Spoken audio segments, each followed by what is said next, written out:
SJC-12469, Commonwealth v. Rafael Fontanez.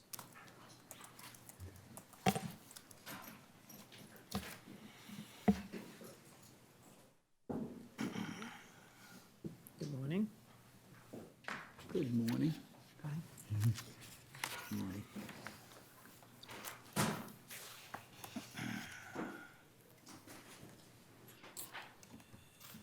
Mr. Shepherd-Brick, good morning. Good morning. May it please the Court. David Shepherd-Brick on behalf of the Commonwealth. The motion judge erred in allowing the defendant's motion in limine, excluding the testimony, by creating a right not to be subjected to a suggestive in-court identification procedure. There's no such right. Well, he has a right. He has a right to that screen, doesn't he? He has a right to protect the identification. He has he has attacked. I mean, he has a right if he wants to waive his confrontation right. Right. He's. I mean, I guess he's exercising he's exercising a right to preserve his ability from being wrongfully identified, right? To me, I look at these as separate inquiries. I'm not sure he's got to make a choice here. That doesn't mean he's not waived his right to confrontation, but he has a right here, right, to put that screen up to protect his ability not to be wrongfully identified at trial, right? Well, I think that, but the right against having a bad identification made at trial is a due process right. So the right isn't violated until the identification is admitted at trial. And you can't have an identification at trial if you don't have either an untainted pretrial identification or a good reason. So in this case, the defendant moved to suppress this witness's identification. If he's successful, there will be no out-of-court or in-court ID made at trial. If he loses, which he did in this case. I'm just suggesting you're arguing more than you need to argue.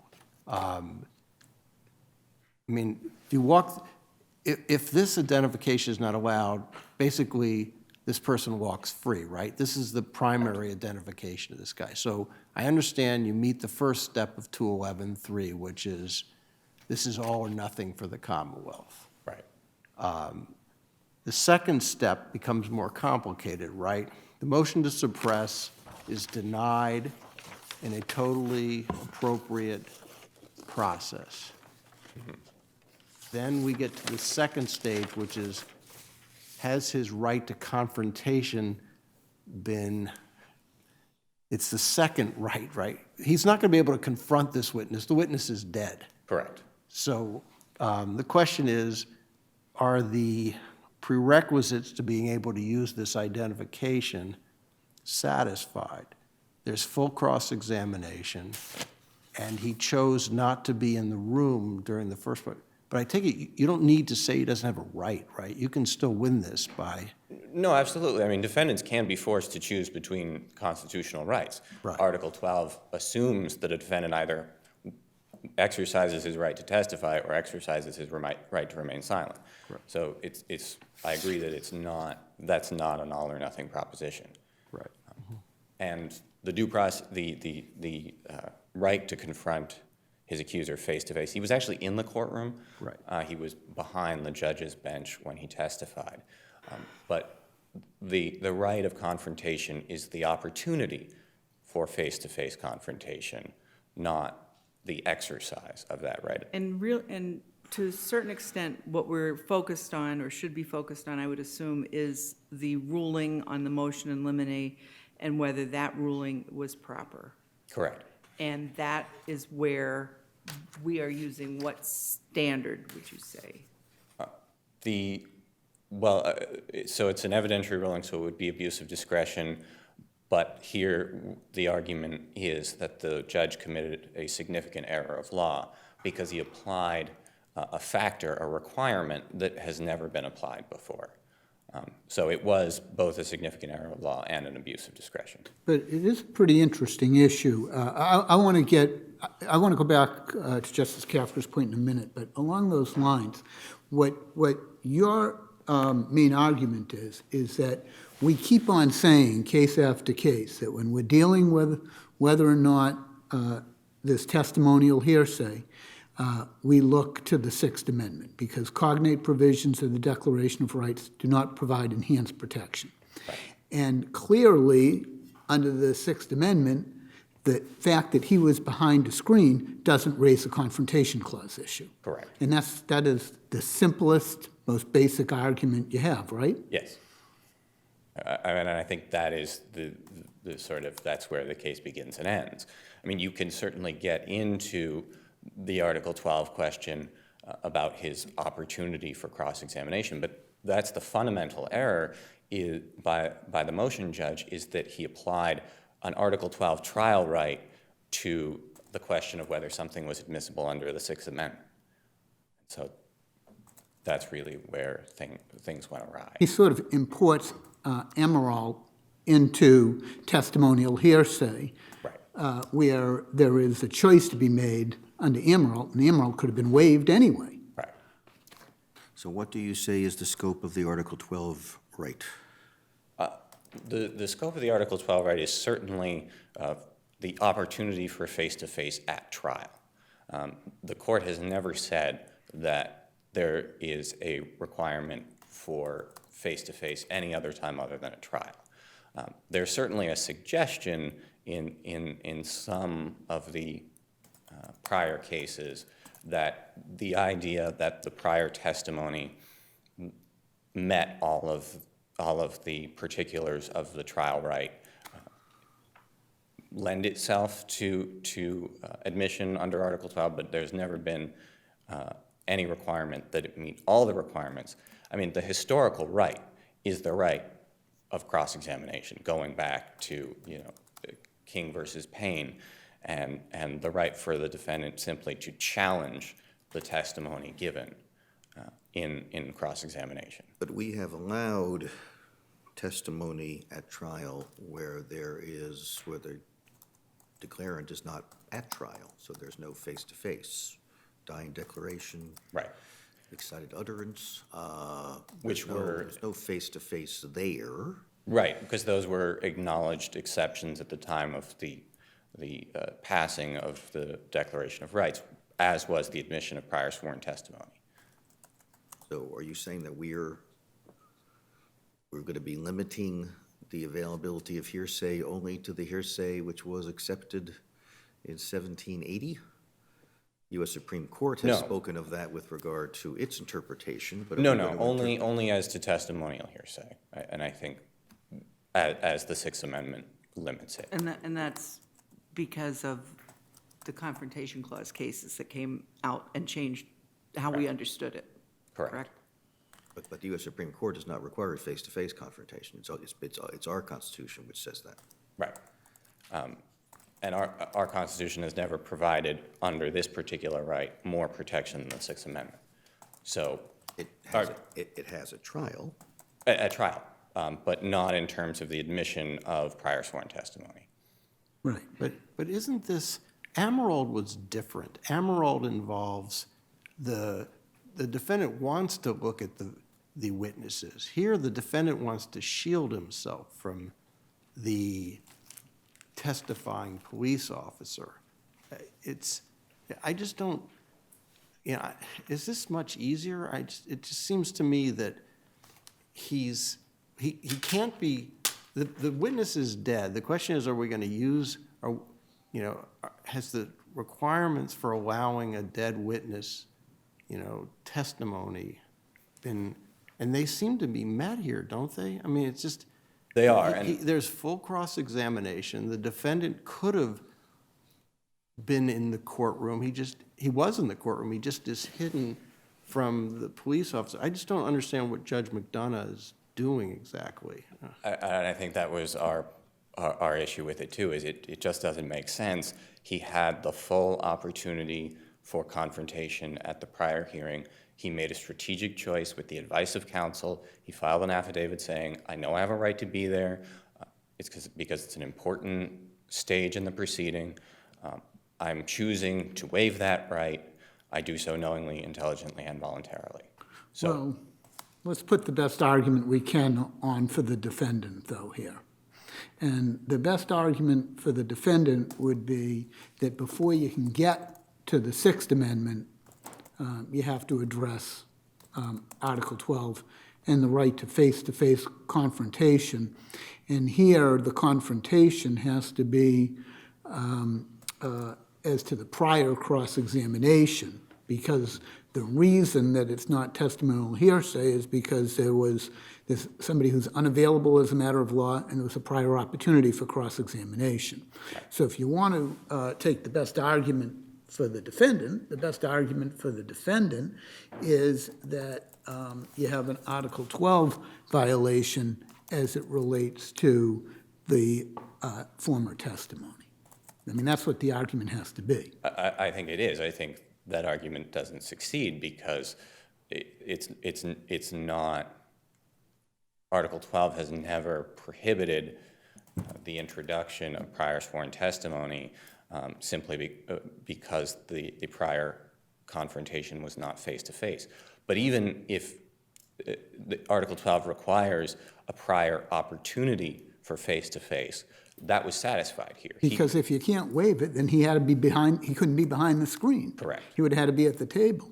Right, and that's what the court said in Emerald. If they accepted the argument made by the dissent in that case, you couldn't waive your confrontation right. And your confrontation right, just like your right to testify, is not always to the defendant's advantage.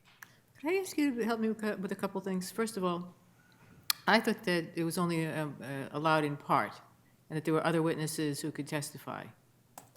There were other witnesses who could testify that they observed the defendant in the bar that evening. This is the only eyewitness who puts the defendant as the attacker. There was another witness who saw him who died before the hearing, and there was another witness who put him closer. That identification was suppressed. So is that the only testimony that you have that would, or only evidence that you have about the defendant's guilt?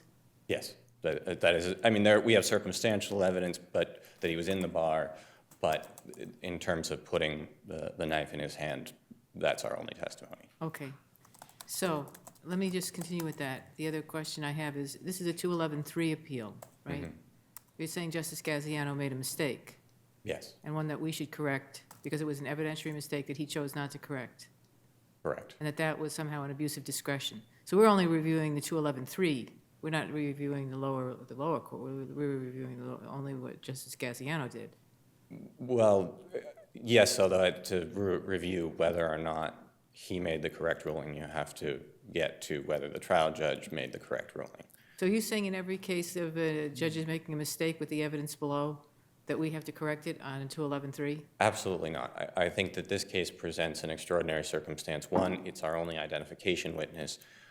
Two, there's a significant error of law in the application of the defendant's confrontation clause right. I'm not sure what qualifies as So is it comparable to the Rule 15 jurisprudence, meaning we've got an improper allowance of a motion to suppress, which is essentially what this is? Right, and the difficulty is that there are some cases out there from this court that say that you can't appeal a motion in limine under Rule 15, though I understand there are other cases that have proceeded that way. Can we go back to Justice Link's point, though, because I have the same concern as to the exceptional circumstances. As a single justice, are you saying that every time there's maybe not every time there's an evidentiary error, but every time that the Commonwealth's case is now going to have to be circumstantial because it wouldn't be otherwise, and that if you really dig down deep, there might have been an error, because this is not the easiest issue, that means that the 211-3 needs to go forward because it's a remedial error in exceptional circumstances, I guess? No. I mean, I am concerned about exactly the point that Justice Link was making. What I would say is that that's not enough, just that that there's an error. But it's a significant error. It's a misapplication of the standard, which is what this court held in DM, that the trial judge applied the wrong standard. And in fact, aren't there, I wouldn't say numerous cases, but enough examples of Commonwealth petitions under 211.3 that are similar to, in nature to this, that have the same effect on the Commonwealth, that are allowed by a single justice, that are not challenged, so we don't see those? And I think that's correct, because if you're dealing with whether the motion judge properly weighed a certain factor, if he had found that the prior opportunity, the prior cross-examination was not, the issue wasn't sufficiently similar, or he had found that the defendant had a different motive, that would not be sufficient. It's because he applied a legal precedent for which there is none. Well, but the first step is the most important, right? That if this isn't changed, the case has to be dropped, essentially. Yes, that's correct. So it's extraordinary in the sense that we've got a brutal assault. This is the only identification evidence, and there appears to be a clear, well, there may be an error of law by the motion judge. So that's how you, it's not we're correcting every evidentiary issue. We're dealing with the extraordinary situation, which is this crime is not going to be able to be prosecuted because this is the critical evidence in the case, right? Right. So why do we get to the significant error of law unless and until we find that it's extraordinary for other reasons?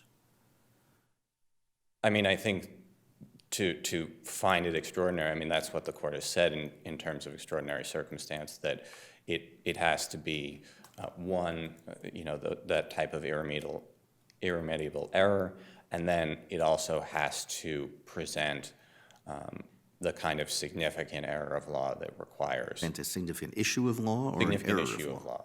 Okay, because the problem is that, well, let me ask you this. Let's assume there were 4 eyewitnesses, all of whom saw the stabbing. Only one was suppressed on these grounds.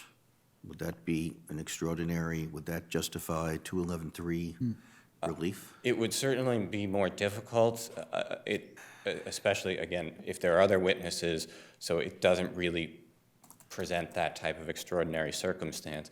It's still I think you would meet the significant issue of law, but I don't know that you would meet the extraordinary. The problem is that it's one thing to say it's a significant issue of law, because that you can see when you read it. But to decide whether it's a significant error of law, you effectively have to decide it. And the consequence of, if we're supposed to determine whether it's a significant error of law and deciding whether or not we're going to hear it, we essentially then have to decide every case that comes before us to decide whether it's extraordinary or not. Right, Well, Is that what you're asking us to do? right. no, I don't think you have to do a full, the single justice obviously doesn't have to do a full analysis, but it has to look at what the judge below did.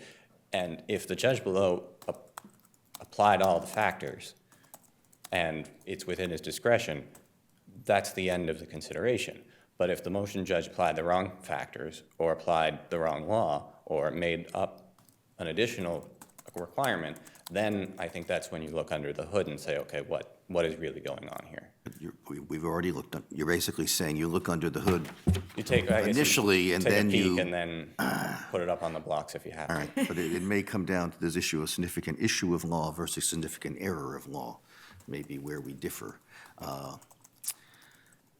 Okay, thank you. Thank you. Mr. Frothingham, good morning. Good morning, Chief Justice Gantz. Good morning, Your Honors. My name is Tom Frothingham. I represent Raphael Fontanez in this case.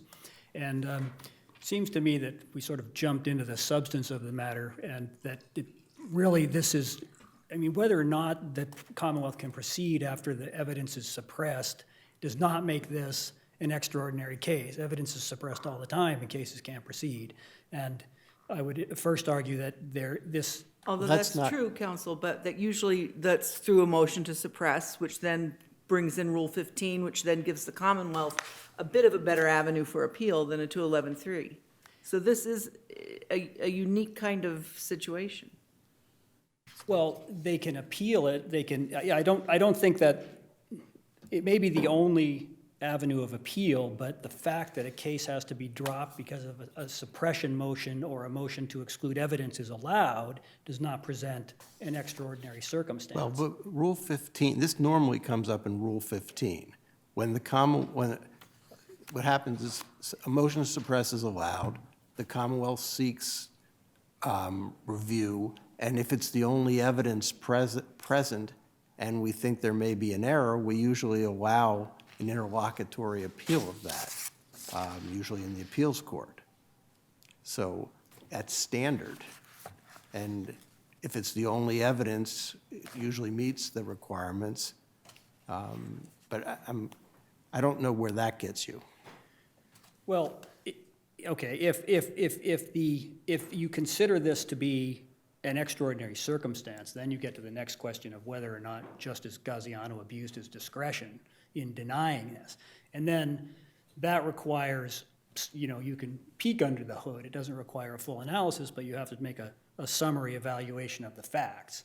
And the facts in this case show that there was a hearing in which there was no burden on the Commonwealth to prove anything, and the judge, the burden was on the defense to prove that the identification was somehow tainted. The judge found the Commonwealth did not. But the burden, I find your argument about the burden of proof confusing, because obviously the burden of proof at trial is going to be beyond a reasonable doubt. What the real question is, was there an opportunity for cross-examination and an opportunity, I'm not even sure there needs to be an opportunity to confront the witness, but it's the burden of proof will shift at trial. So I'm just not sure what that matters. We're not deciding whether this is truthful or not, are we? Well, I gave a couple of examples, but if you go back to the Maddox case, Maddox was the It's case. like the 154 US, we're going back into time? Yes, this is back in 1896 or something, but this is cited favorably in Crawford when the court refers back to this sort of they refer back to Maddox to indicate sort of this period in which the confrontation clause, they view it as being correctly applied. Then there was this drift up to Roberts and this sort of indicia of reliability, which they disapproved of. In Maddox, the court comments that the reason the evidence is admissible in the second trial is because there was a conviction in the first. And it was important that if you're going to offer evidence subsequently from a prior hearing, you would hope that there is some conclusion that the Commonwealth has borne a burden of proof. So let's stop on, so how many cases, if you did a all feds and all states search, would you find, because we're interpreting the Sixth Amendment here. We're not interpreting Article 12. This is what's testimonial hearsay. How many times would there have been Commonwealth or the United States or the people bring a case, there's a mistrial because of a hung jury, so the burden of proof wasn't met, and then something happens and the former testimony comes in at that prior trial where the burden of proof wasn't met? I mean, how many cases do you think we'd find? I don't know, Your Honor. Lot, though, right? I don't know. I didn't search that. I was looking for. But that's the answer, isn't it? I mean, it would be, Where do you you're think there's any introducing- chance under the Sixth Amendment that if there's a hung jury, that the key witness dies, and what the court's going to say is, you can't have that former testimony that was fully cross-examined at trial because the Commonwealth didn't meet or the United States didn't meet their burden of proof. Do you think there's any chance there'd be such a holding? Well, so let's assume half the jury didn't believe that testimony. And then now you're going to introduce it to a second jury with no ability to evaluate the same witnesses who half the first jury didn't believe. I know, but I think that's a serious problem. So you think there's actually a chance that a court would say that can't be admitted, thoroughly cross-examined, and there's a mistrial?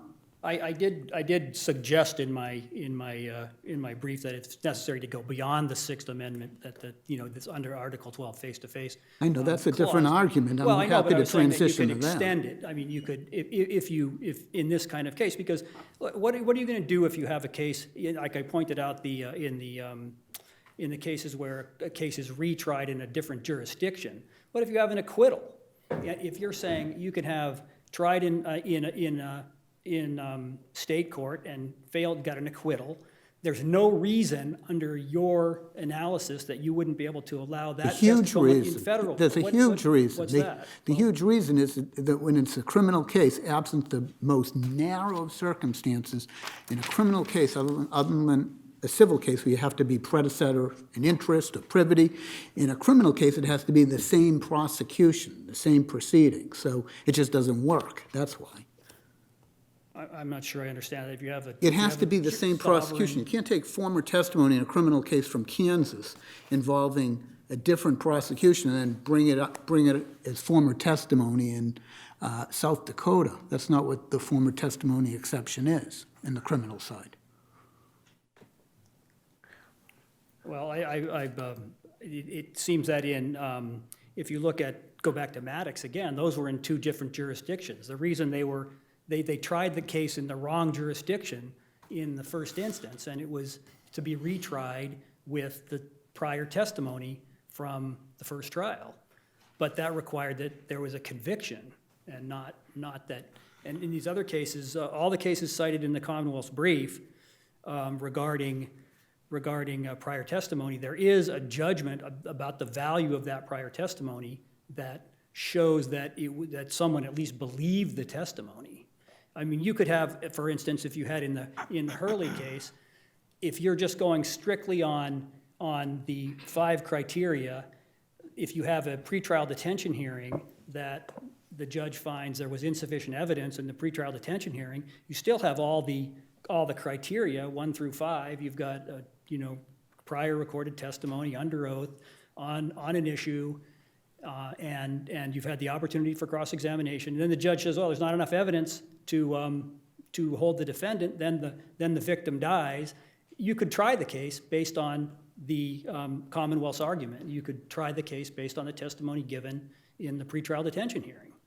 And I don't know why that would not be permissible unless you consider the context of the previous testimony and the outcome of the hearing. Now, if we can go to the reasoning of the judge here, which you did not seem to be focused on in your brief.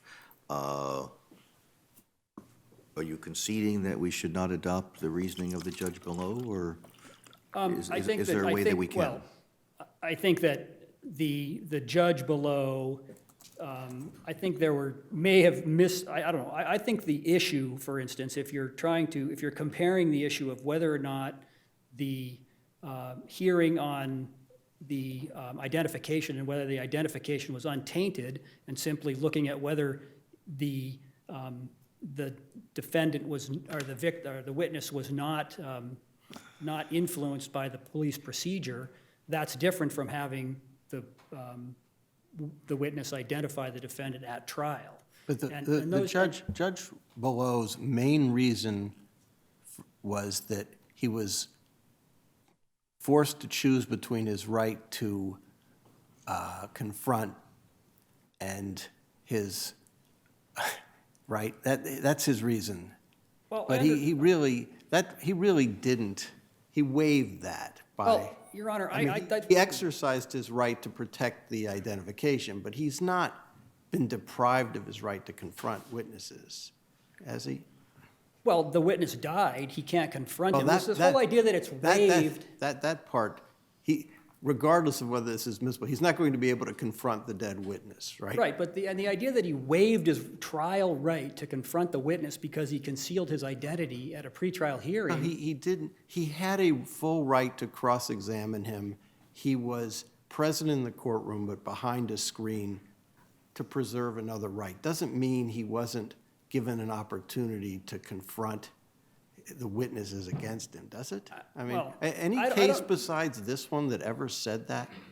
There was cross-examination, but full cross-examination. Right, but there was no, I mean, you're cross-examining, but I still have to go back to this, that at this hearing, you need to have somebody place a value on the answers given in this cross-examination, and that hasn't been done. There's never been, every case that deals with former testimony says prior similar motive and opportunity. You don't have to, if you don't ask one question, the former testimony applies. So as to that last point, there's no case that's ever said that. Well, I think those are all in cases where there's a burden on the state as well. And if you look at these cases, I mean, look at the cases that are cited by the Commonwealth. They're all, there's these decisions are all based on a hearing in which the burden is on the Commonwealth. The Commonwealth has met the burden of proof against the defendant. To say, and the concept of having the opportunity for cross-examination always comes up when there's a direct accusation against the defendant and a denial by the defendant. In this case, in this pretrial hearing, there was none of that. So you're admitting. I'm confused by that. He has the same incentive to undermine the credibility of the victim, right? Absolutely. He's making all the right points, that the victim's heavily medicated, he's in tremendous pain. I mean, I'm confused what he was.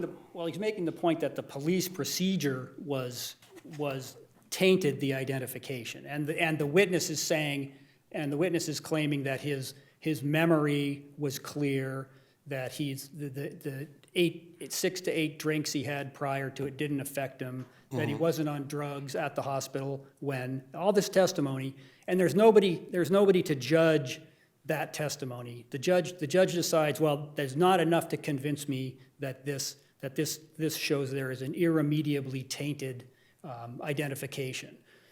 That's all that's decided. So then you go to trial, and you've got somebody reading this transcript to the jury. They can't observe the witness. They have no idea what the witness is doing. Is he looking at his feet, wringing his hands, blushing, stammering? They see none of that. They don't have any opportunity to observe him.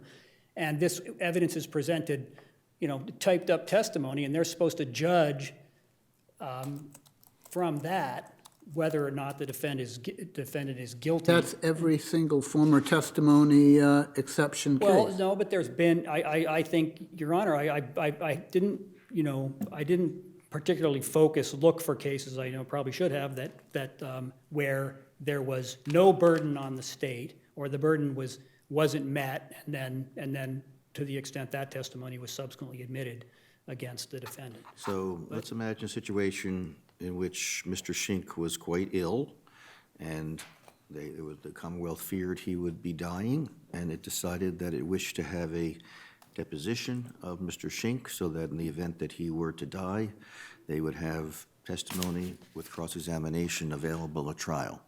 Mr. Fontanez decides not to be present for that deposition. Does that mean that the Commonwealth cannot use that deposition at trial against him? Well, if that deposition, that's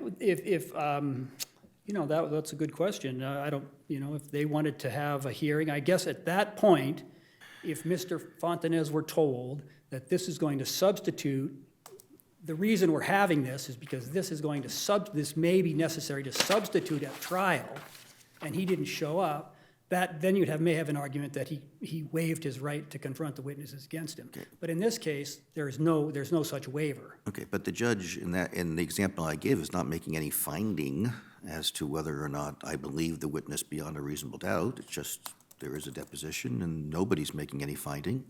So where do you say there has to be some affirmative finding of credibility before that evidence gets admitted?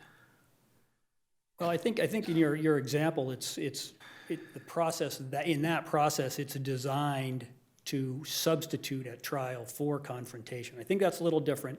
I think here, that the judge. I think that this possibly highlights the issue that these two proceedings are different. That the process of determining whether or not a pretrial identification is tainted is different from having the person identify the defendant in person at trial.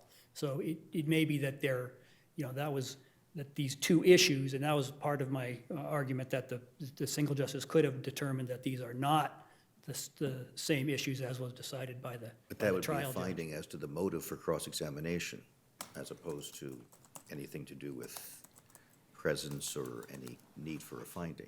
Well, it would be, yeah, the issue, not the, maybe whether the issue was the same. Well, not the that would be motive. that would be a completely different case as far as the single justice, because reasonable opportunity and similar motive, minds can differ on that.